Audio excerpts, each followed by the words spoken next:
you. Here. Everybody okay in the back? Okay, and to the media members that received the sheet, those will be questions directed to Ross Bjork. We'll have Coach Elko here for a short time, ask him questions. We'll dismiss Coach Elko and bring Ross Bjork up to answer questions then. Coach, would you like to open the opening comment? Sure, just real simple. Sometimes you got to travel a lot of lengths to get on this podium to talk to you guys. You guys have been asking to talk to me for years. Here I am. Here's your opportunity. Fire away. Okay, Brent, down front.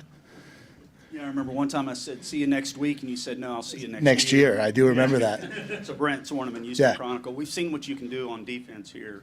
What are your plans for the offense? Yeah, I mean, obviously, everybody, that's the million-dollar question. And what I tell people this, we are going to find a way to play explosive offense. We're going to be part of the modern era. We're going to be able to switch up tempos. We're going to be able to utilize our personnel. I think in this day and age, you've got to be able to be very multiple and very adaptable in what you do on offense. I think people get caught up in these words like they mean everything, like, oh, we got to be spread or we got to be pro style. And at the end of the day, we've got to be a group that knows how to attack defenses, get the ball in our playmakers' hands, and allow them to be successful. Front left, Olin. Yeah, Olin Buchanan, Texas. Coach, is there anything that you, for lack of a better way to put it, learned in the last 2 years about being a head coach that maybe you didn't know before? Oh, gosh. How much time do you have? No, listen, I think the opportunity to get out and lead an organization is critical. And I'll forever be thankful to the people at Duke for giving me that opportunity, to President Price, to AD Nina King, and that entire group of players. And listen, I'm here now. And so sometimes those words sound a little bit off, but it mean that. And I think you learn how to lead men in every aspect of the program. I think you learn how to lead coaches. I think you learn how to develop and implement an off-season program and how that kind of can equip your team to do great things during the season.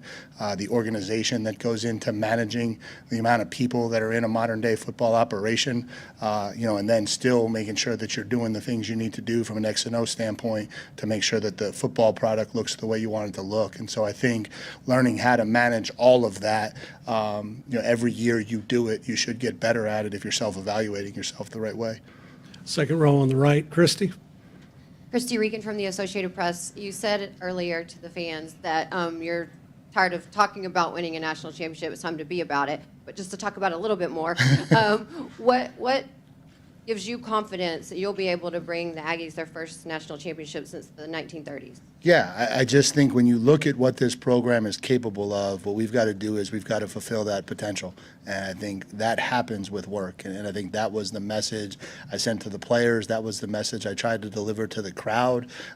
We can't just say we want to be something. We can't just say we want to arrive somewhere. We've committed to all the work that it's going to take from today until we kick off next September of doing that. And there's a lot that goes into that. There's culture building, there's camaraderie, there's connecting with the players, there's the players connecting at a greater level with each other, there's strength and conditioning, there's development. There's so much that goes into winning football games in the fall, and those are the things that we've got to start taking pride in. It's easy to take pride in making big plays on Saturday in front of 110,000 people.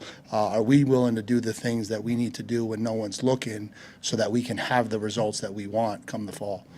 Front row left, David. David Nuno, Texas. With so much to do over the next couple of weeks, how do you prioritize that, and what do your next week or two look like? What's the order? Yeah, I mean, it's an absolute whirlwind, and I don't know that you prioritize. I think you just have to compartmentalize because there's so many things that have to get accomplished. So the first thing is connecting with these players, getting one-on-one meetings set up with them, getting an opportunity to sit down with them, learn their story, learn who they are as young men, figure out the ways that we can kind of enhance the experience that they're having here at Texas A&M. There's a recruiting class that is going to sign really quick here, and trying to get on the phone with those guys and the families and the decision makers with all of those kids and making sure that we lock them into what we're doing and can convince them of the vision that we have here at Texas A&M, hiring a staff, right, which is going to be a huge piece of this thing too, and trying to sort through that process and not rushing it, but making sure we efficiently and effectively get people in here that fit our vision and what we want to try to do and build. And I think that becomes the priority between now and the first signing day, which is coming right around the corner. Second row on the right, Tyler.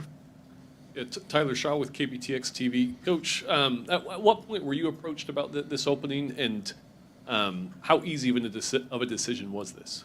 I'll let you talk to Ross about all the logistics of the process.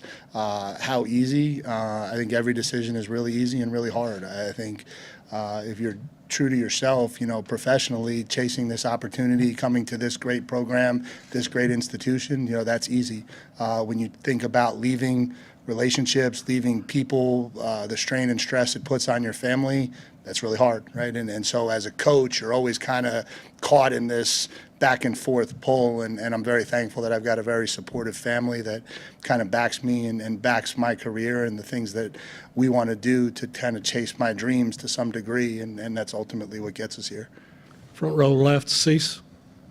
Robert Sesson, the Bryan College Station Eagle. Mike, you touched on offense, but do you still believe that defense wins championships when it comes right down to it? Yeah, I think it's probably a combination. I think if you look around at what has won national championships recently, I think there's a couple things that stand out. I think one, there's a toughness that's built within the program that obviously has to do with defense. I think every one of those teams at some point in the season has had to dig deep on defense and find a way to win a really important game. But I think all of those teams have also been explosive on offense with really talented quarterback play. And I think every single one of those teams has won a game 38-35, 41-38. I just think some of these teams in this conference have so much offensive firepower that there's going to be games you're going to get into and you're going to have to be able to match it. And so I don't know that you could ever say we're going to be one or the other. I do think there's a blue-collar toughness that comes from having a great defense that stands the test of time.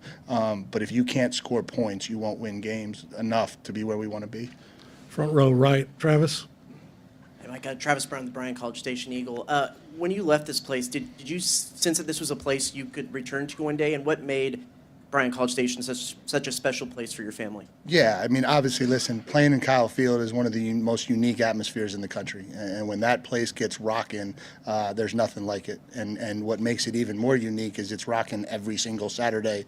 You saw that this year, right? Regardless of record, regardless of how things are going, the 12th man shows up, and they show up and they support. And so when you have that, that makes it really special. And then, I got a chance to talk a lot about it, but the community here is really unique. And the way they welcomed my family in the last time we were here, my wife, my kids, they all have a lot of connections in this community that we've stayed close with, even in the 2 years that we were away. And so, in a lot of ways, it feels like you're coming home. It really does.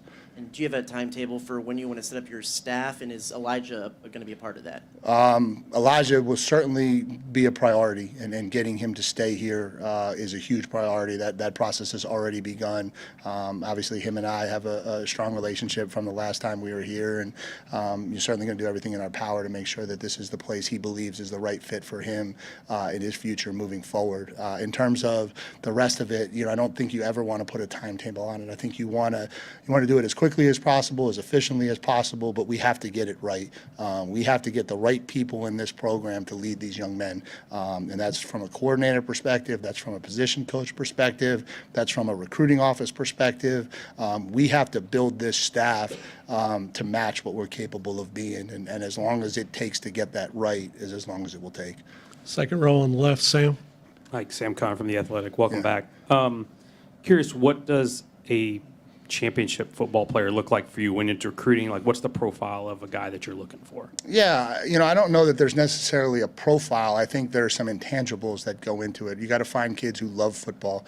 You got to find kids who love the hard parts of the game of football. I think that's a huge piece of it nowadays is who is willing to really put in the work to become great, and we've got to find kids that are capable of being first-round draft picks that 3 years later are first-round draft picks, right? And that's the unique part of recruiting in this modern era. And so, as much as talent plays an enormous role, and we're going to go out and identify the most talented players at their position across the country, I also think there's a level of intangibles that goes into what allows those great talented players to become extremely successful in the college level. Front row on the right here, Cole. Cole Thompson, allaggies.com. Coach, you talk about having a blue-collar mentality with the modern field, but what are some other philosophies or necessities that need to be established to create a championship-winning culture in College Station? Yeah, I think the first thing is just an accountability to this program. I think, and I talked to the kids about this earlier in the first team meeting. We have to be about Texas A&M.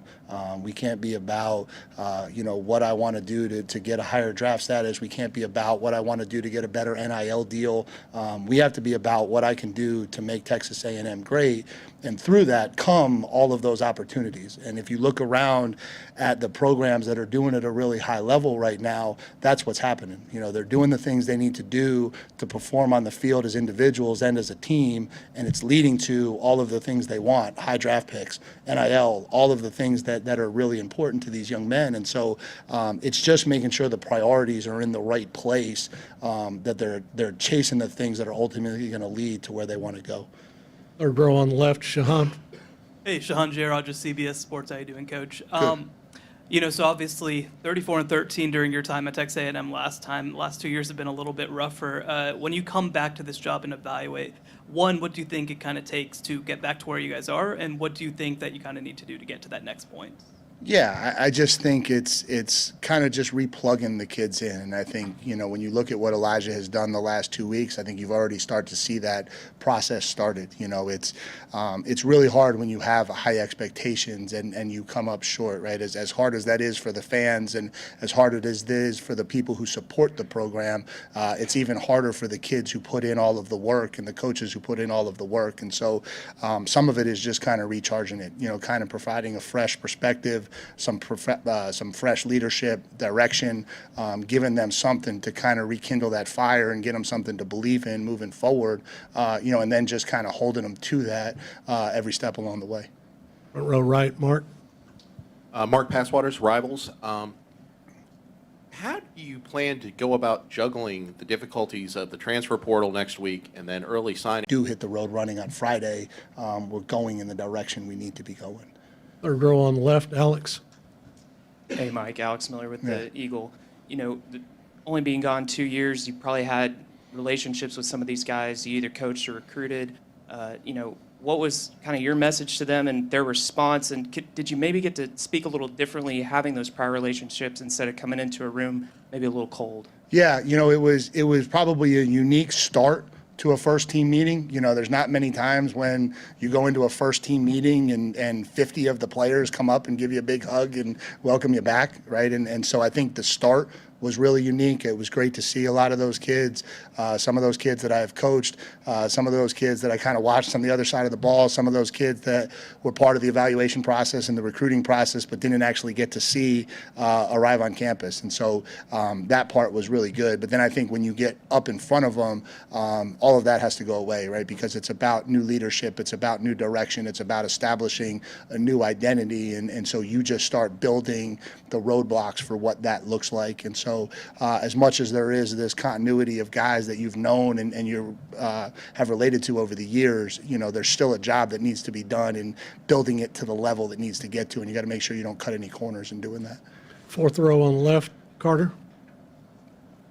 Hey, Mike. Carter Carls, 247 Sports. You mentioned Texas high school coaches and just how important they are to you. Just what was your relationship with them like when you were here, and how do you think you'll be able to hit the ground running with those guys? Yeah, I think it's a multifaceted question, right? It's recruiting has become so fast-paced and so global, you can't lose sight of where you are, right? And we're in the state of Texas, and the state of Texas is the elite football state for high school football in the country, right? And so we've got to make sure that we're taking our time and going in and seeing the coaches, spending time with the coaches.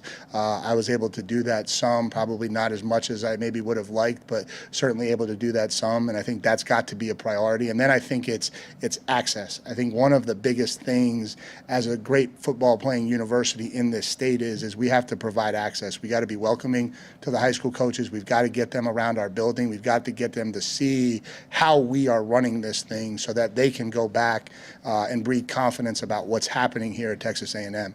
And I think that's a big part of it. And as a head coach at Texas A&M, part of this is a responsibility to help build young coaches in this state. And a lot of that is the young high school coaches in this state. And to be able to take time amidst everything that's in this crazy world of college athletics, I still think that is extremely important. We'll stay on the left side, fourth row. Howdy, Coach. Howdy. Rob Havens with the Aggie Land Illustrated.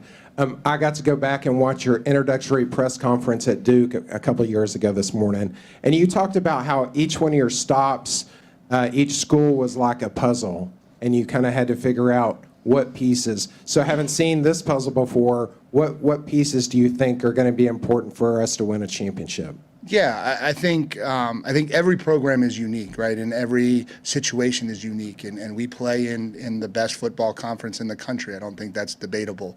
And so our recipe for success has got to be an ability to achieve under pressure, ability to hit those critical moments and make the right plays when the game is on the line, understanding situational football, because a lot of games are going to come down to the fourth quarter. I think those are some of the tactical elements that maybe make this conference a little bit different. And then you just look at how large of a profile this program is, and making sure you're doing a lot of time educating young men on everything that goes along with that, right? The pressures of being a Texas A&M Fighting Aggie, right? The social media and how that all plays a role in how these kids are able to perform. I think there's different challenges that exist at each job, and I think identifying what they are, identifying how you can tackle them and equip our players to become the best they can become, I think that's just really important no matter where you are. Coach, we'll go back behind the lights, the right side, Ben. Yeah. Hey, Coach. Ben Peck, KXTV. Kind of going off of Christie's questions from earlier when you were talking about, it's time to stop talking about things, it's time to start doing some stuff. What do you, in your opinion, what are some of the things that have been maybe talked about but haven't been delivered upon, and what are your plans for those areas to kind of take things over the top?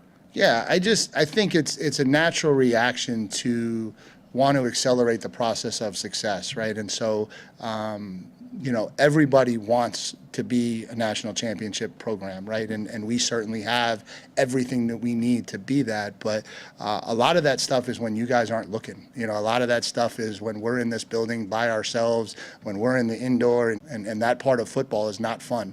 It's not on social media. There's no fanfare with it. Nobody watches it and says, wow, that's amazing. A lot of times it just sucks, and that's the reality of it. But if you want to be good in the fall and you want to be competing for this thing at a really high level, there's a price you have to pay to get there. And I think that's kind of what I mean when I say we've got to be about it. We've got to be about all those things within the game of football that maybe don't get talked about, that equip us to go out and make the plays we need to make and be successful in the fall. Coach, we'll stay back behind the lights on the far right side. Coach, Parker Ream with KWKT Fox 44. Just kind of wanted to double back on that. Obviously a lot of pressure with this job. How do you kind of internalize that and deal with that heading into the season with such high expectations? Yeah, I think, listen, if you want to chase the highest prizes in this sport, it's going to come with high expectations and high pressure. There's no program out there that's capable of winning the whole thing that doesn't expect to win the whole thing every year. And so it's the price you pay. And you embrace who you are. I think I embrace my process as a head coach. I think that's one of the things I told Ross in this process is I believe in who I am. I believe in my process for making decisions. We won't always make the right one, but when we make the wrong one, we're going to identify it, we're going to evaluate it, we're going to fix it, and we're going to move forward and not second guess what we're doing and believe in who we are and know that we have what it takes to build a blueprint for the best program in the country.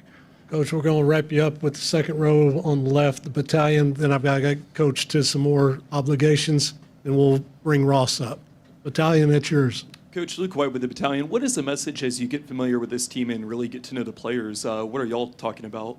Yeah, I think the one thing is understanding that relationships is a huge part of it. You know, and as we talk about all of those things that we're going to ask our players to do and all the hard stuff that players have to go through, they've got to believe in you. They got to know who you are. They got to know that you know who they are as young men. They got to believe in what you're selling and what you're all about, and that ultimately it's going to get them where they want to go. And all of that is relationships. And if you don't have relationships in this day and age, you don't. We're way past the days where, a football player comes into a program and the head coach can do whatever he wants and he's stuck and he can't go anywhere. And, this is a relationship era. And that part of this is really important. And that starts this week, but it's an ongoing process really from the time I start to the time this thing ends, that we've got to continue to build relationships every single day.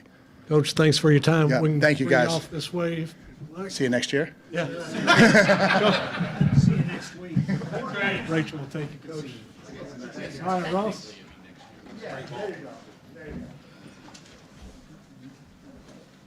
Texas A&M Director of Athletics, Ross Bjork. We'll let the family move with Coach there, and then we'll get all the cameras set up. Actually, that was part of his deal. He only had to do media one time a year. You guys okay with that? It's the modern era of college athletics. So, what's that? Yeah, you don't want me talking about football. So. Coach, Ross, let's whenever go right you're ahead. ready. Yep. You bet. Questions? Down front, Brent. You talked about this being an incentive-based contract. Could you just kind of Yeah. discuss what went into the contract? Yeah, I mean, look, that's I think with the CFP expanding to 12 teams, and again, given where we are, given our resources, given the commitment to football, that if we have the right coach and the right plan, that we should be in the hunt every year for those playoff spots. So that's how we looked at it. We know there's got to be a base salary, so that's what you see there. But then the rest of it is built off of making and earning your way through the CFP. And everybody we engage with, again, this is a little bit different shift, right? And so not that we were trying to reset the market, or you couldn't really necessarily do that, but if you hire the right person and they believe in themselves and you have the resources like we have here, that contract should be what it's all about. And so that's how we approached it going into it. Second row on the left, Sam. Did everybody get a copy of it, by the way? Everybody got a copy of the financial terms? My CFO doesn't have a copy. We'll get it to you. We'll get it to Jeff. Ross, Sam. Go ahead, Sam. Obviously, a lot of attention, publicity on how things unfolded over Yeah. the weekend. What can you tell us about what happened when the process with Mark Stoops and how we got from there to here? Yeah. Well, look, here's the thing. Over the last 2 weeks, when we engage with up to 30 different coaches at varying levels, right? Some were in person, some were Zoom, some were calls, some were through third parties, et cetera. There's going to be a lot of moving parts. And as President Welsh said, one of the things he learned going through this, it ain't over till it's over. So we wanted to make sure that we engaged with our final group of candidates as long as possible, right? So I don't know how all of that got out. I respect Coach Stoops. He's been in the SEC a long time. I appreciate his statement. But here's my job at the end of the day. What is in the best interest? I said this 2 weeks ago. The best interest of Texas A&M. And the end result is what matters the most. Let's get it right. So the process, to me, with all the moving parts and all the candidates, to me that validated the choice even more, is we had a process that was very thorough. We talked to a bunch of people, given the fact that we had 2 weeks, and the process was fluid until the very end. But that's why we had to get it right, and I think the process yielded the right result, and that's why we're here today. And you're seeing that as Coach Elko is unfolding his vision for the program. Front right, Cole. Ross, you've talked about having meetings with over 25 coaches. What ultimately was the deciding factor to zero in on Coach Elko Yeah. being the guy for long term? It's really those characteristics that I laid out on the stage earlier. Defensive-minded head coach, right? Recruiting elite talent, having that mindset coming from the head coach position. I mean, just look in our league. Who are the two best programs right now? Who are they led by? right? And so looking at that formula, understanding that we can recruit at the highest level, understanding that Coach Elko has been a part of top 5, top 10 recruiting classes here at A&M. And then honestly, he's got a plan. And you can see by his demeanor, he's been equipped for this for a long time. So I remember calling the Duke athletic director 2 years ago next week, and she wanted to know, is he ready? And I said, he's been ready. This is if he's your guy, this is a no-brainer hire. And so the same analysis as we went through our process unfolded here. Third row on the left, Shahan. Sean J. Rogers, CBS Sports. Ross, you know, obviously the last coaching contract that you guys handed out, 10-year, 95, completely guaranteed, no offsets, versus what you obviously present here today. You know, how much of that, I guess what went into that, and what went into also obviously kind of the just different kind of focus of this search versus ones in the past? Yeah, look, my comments have been, let's do a comprehensive national search. That necessarily hasn't been the case, at least for the last 4. And Coach Slocum was promoted internally when he was hired, and that obviously yielded. When's the last time we had a defensive-minded head coach? He's the winningest coach of all time. So, again, that was a cool perspective of this.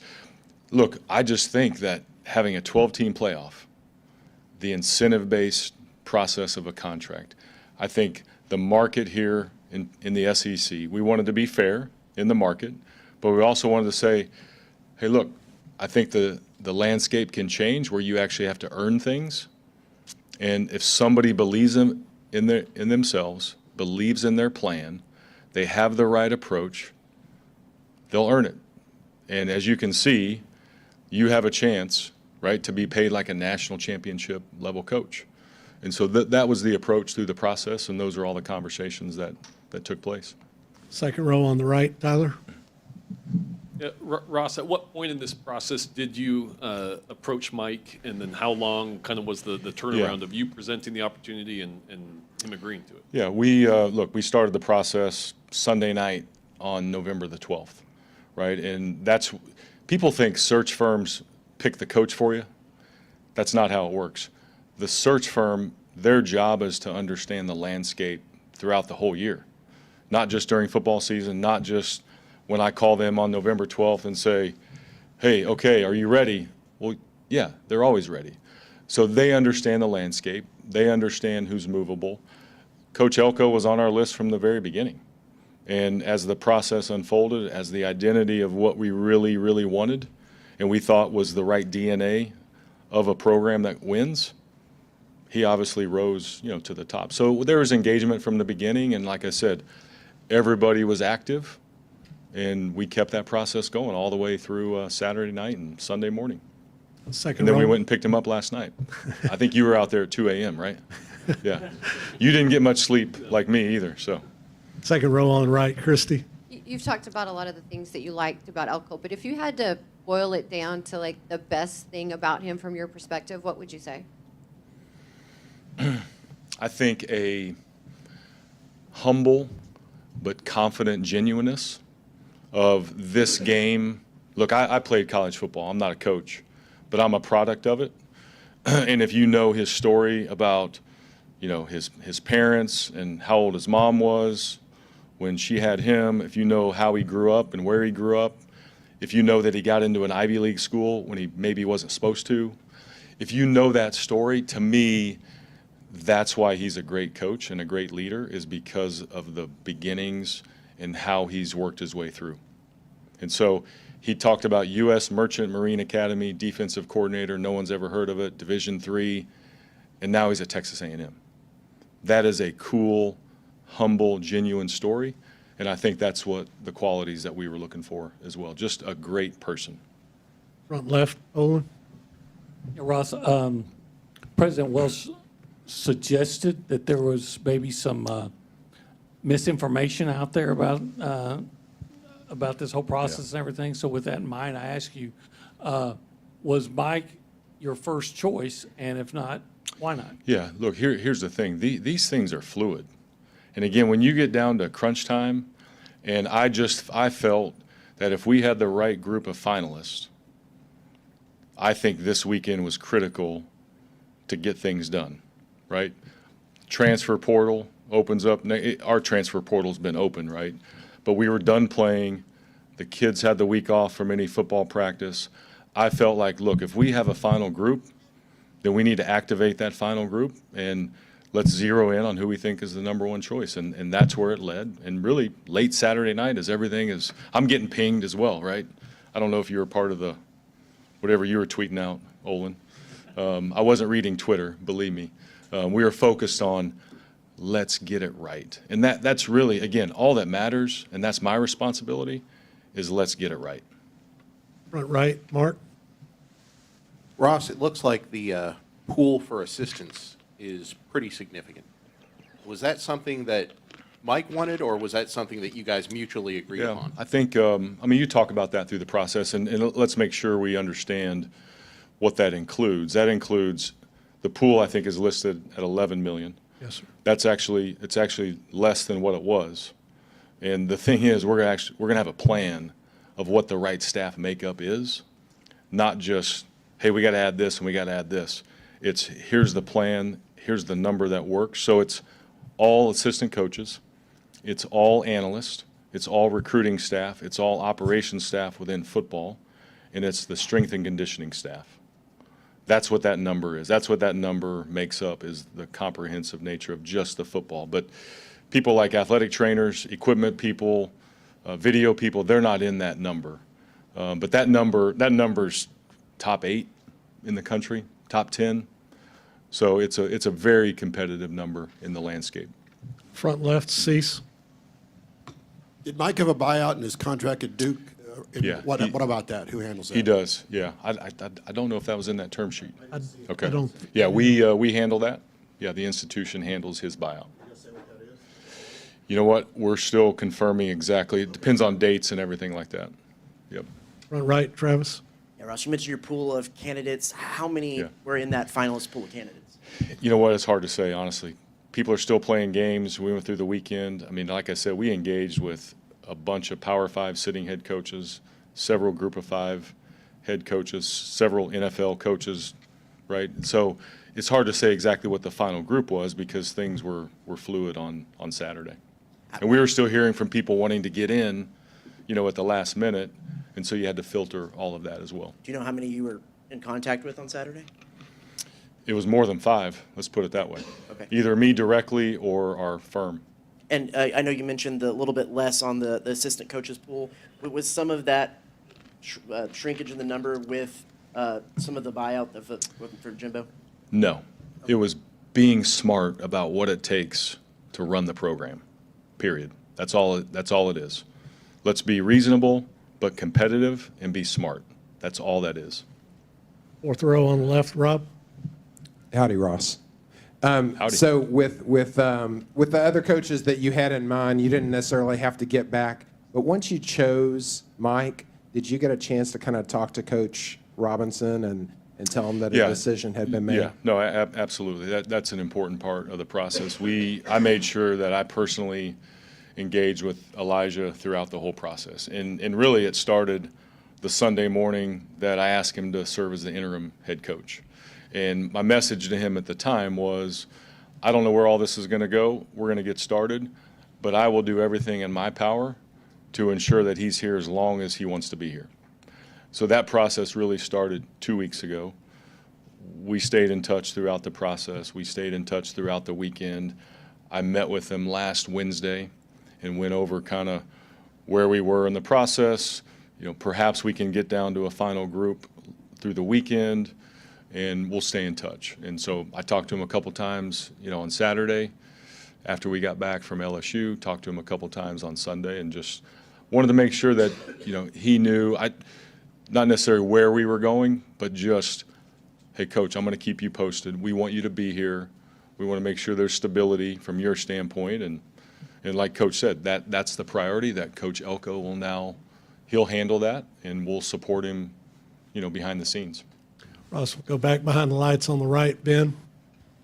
Ross, you talked about, you know, Coach Elko has a lot of qualities that in some ways makes him a no-brainer. Obviously, his connections here. but I also know y'all made a deliberate effort to, cast a wide net and do your due diligence through all these candidates. How did y'all navigate, I guess, turning the page mentally, just the human instinct of making sure we're vetting out all these people with, let's not overcomplicate this and let's not overthink this. If he's a good fit, let's not hold it against him. Yeah. Let's lean into that. I think what was really cool is probably the first, I'd say at least the first week of the process. I mean, you're hearing from people that are interested in us too. I mean, we obviously had a list and we want to be proactive in that list, but then it's like, oh, you heard about this person, you heard about this person. So it actually helped validate what we all say, right? We think we can win championships here. We think we compete at the highest level. Other people saw that. Other people in the football world saw that. So in a lot of ways, then you check that. Okay, how does your final group sort of stack up to what people are saying in the landscape, what we think the DNA should be of the program? And again, the goal is to get it right. And everything that Coach Elko has, it matches what we think are the ingredients. So to me, that was a great process to learn the incoming, the outgoing, all the conversations. The former players were awesome. Like talking to those guys, I mean, talking to Dat Wynn or Ray Mickens or Johnny Football. He's the one that said, Johnny Manziel's the one that said, we need to be an intimidating bully. He actually had another adjective, but I can't say that. But he said, that's what we got to be. And I'm like, okay, that's pretty powerful coming from an offensive guy. So it just matched all the things that you're seeing unfold here in the last, couple hours with Coach Elko. Go to the left, Shahan, and then Carter, you'll wrap us up. Hey, Coach. Sorry, not Coach. Hey, Ross. So obviously you were here when Coach Elko was here, and you kind of saw as the program slipped at times after his departure. What do you think he brought to this program before, and what do you kind of hope that he brings now? Well, the way Coach Fisher operated, he let Coach Elko be the head coach of the defense, which gave him, I think, a really good platform from a leadership perspective, how to run that side of the ball. To me, that's invaluable when you take the next step. You're sort of the CEO of the defense, if you will. So I think seeing that, I think, was really critical, seeing how he ran it, seeing the intensity. He was telling a story about when they would have team meals, when he was just overseeing the safeties as a position, but obviously the defense. They'd go into the team meals on game day, and they would put their phones away, and they would actually have real conversations. And then he'd look around the room, and everybody else is kind of on their phones, and he's like, that's the culture I want to have as a head coach. And obviously he instilled that at Duke, which led them to, great success the last 2 years, and that's what he'll do here. Left side, Carter, you'll wrap us up. Yeah, Ross, just are there any, I guess what the plans are for the bowl game as far as who the coaches will be, if Mike will coach at all in the game, probably Elijah? Yeah, Elijah will lead us through the bowl game as the head coach, acting head coach, interim head coach, however you want to describe that. We know there might be some other movement, right, given the landscape in coaching. So, who's coming, who's going. We'll make sure that we have some time to map that out. Coach Robinson and I talked today about, hey, let's get through this week. Let's see what happens. Does anybody else leave? Those things are all fluid. But obviously, Coach Robinson will be the head coach for the bowl game. The coordinators will call it on offense and defense. And then if there's other movement, then you adapt. And this happens all the time in coaching transitions. You see people kind of coming and going. I don't think Coach Elko wants to be the defensive coordinator for the bowl game. I think he's going to have other things that he's going to have to prep for. But obviously, we'll do whatever we can to support our players to compete at the highest level wherever we go, whoever we play. All right, Ross, thanks for your Okay. time today. Thanks, everybody. Thanks.